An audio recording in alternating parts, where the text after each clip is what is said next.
Hello and welcome. I'm Elizabeth. And I'm Chong. And we're here today to use the Pasco Capstone software and talk about the feature of video analysis. So I've already started an experiment in Capstone, and I have two graph displays, and I've imported a movie, and the movie's been pre-recorded, but Chong's going to explain what the movie's about. So the movie is going to have a ballistic cart on a Pasco pass track, which is bigger than the one that's shown here, moving, and a ball shooting up out of it, and we're going to track the ball. Okay, so let's see what that movie looks like. I'll go ahead and play it here.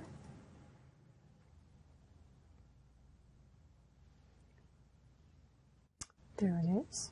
So I noticed, Elizabeth, that the movie is very slow. It does appear very slow, almost as if it were a slow motion.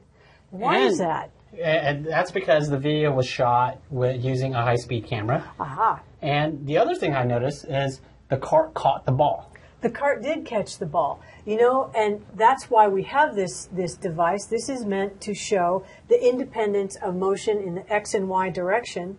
And if we are able to perhaps use our video analysis to show that, that would be a great use for this tool. Okay. So let's look at how do we go about and correcting for the camera being a high-speed camera. Great idea. We can actually do that. We can open up the properties in here, and we can go into the movie playback And menu. in this case, the video was filmed in 210 frames per second. So I'll enter 210 here instead of 29. Okay. Now let's play that back and see if that looks different. Oh, that looks more like real life. That looks exactly like real life. Exactly. Perfect. Now, as Chong said, 210 frames per second, we're going to end up clicking the mouse on the ball to track it. And if we work at 210 frames per second, that's going to be a lot of clicks just to follow that little tiny ball. So do we have a tool to We do, in fact, have a tool. We can address that. Let's tell it to advance on each click. Let's say 7 frames per second. We'll go into the tool, to the properties, and we'll do the same thing. Actually, before we do that, we need to enter into video analysis mode. So I'll do that. And in video analysis mode now, what I can do is back in the properties, in the overlay menu, I can tell it, instead of advancing every 1 frame per second, for it to advance 7. And so I'm not 17, 7. Okay, so each mouse click will now be equal to 7 frames. So now that we've corrected for time, is there any way that we could correct for distance? That's a great idea. If we wanted our data to be actually usable for real life. Real world data, yes. So we have here a caliper, and it's draggable, and you'll notice that when I click on either end of it, I can drag it. And the handy thing is, once you tell them about the length of the real track. So the real track is exactly 1.2 meters. So we actually have something on the screen that we can actually tell how big in video analysis it should be without actually even using a ruler. Exactly. So I've stretched the calipers to the length of the track. Now all I have to go do is tell it what that length actually is in real world time. So I go into the properties, and on the calibration tool, when I open that up, I'm going to tell it that it's not 100 centimeters long.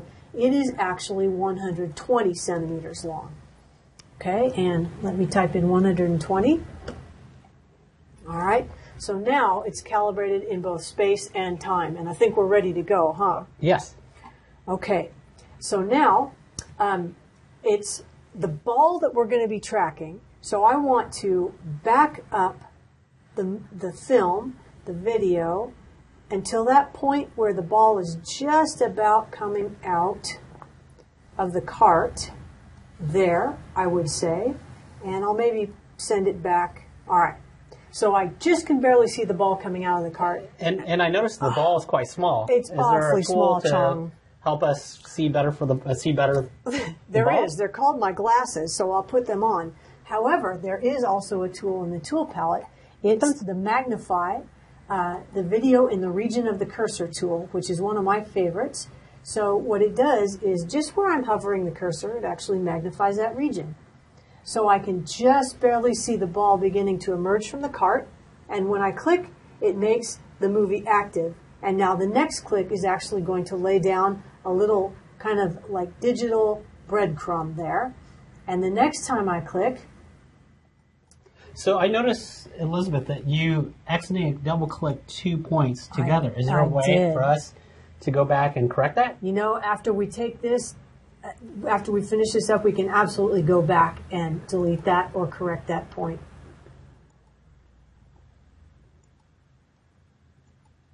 Okay, now I'm And as Elizabeth is clicking, I just want to remind everybody, there's actually additional instructions on how to use the additional tools and the video analysis, such as moving the XY graph, changing angles, using radius tools, all hosts of other features available on the Pasco webpage.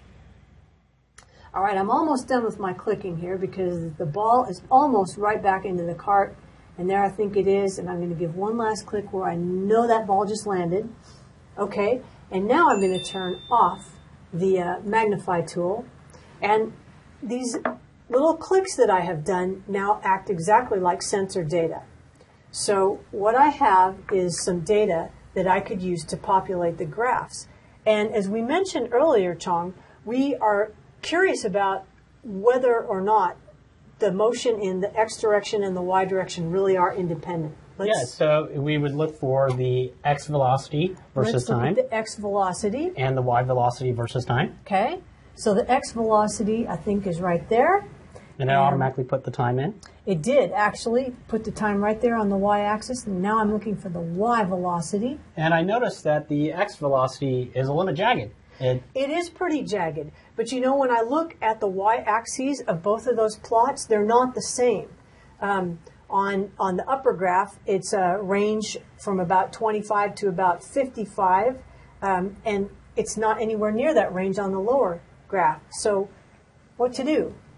Well, luckily for us, Capstone has a neat little feature that we can add a similar measurement to this graph. And so I'm going to go ahead and add the X velocity down there. X velocity. Okay. And there it is. And now it looks a lot nicer. It looks, well, at least they're both in the same scale, and that's much better, I think. And I noticed something. What do you think about the slopes of those two plots of data? They look pretty consistent. They look like it's not the same, but they're consistent. The slopes aren't the same. They seem to be in great scale, but they're not the same with one another. It looks like the X velocity has a kind of a flat slope, whereas the Y velocity has a decreasing slope. Yep. But so they have, wait a minute, that's amazing. They have different slopes, so they had different velocities, and yet the ball still landed back in the cart. What does that tell us?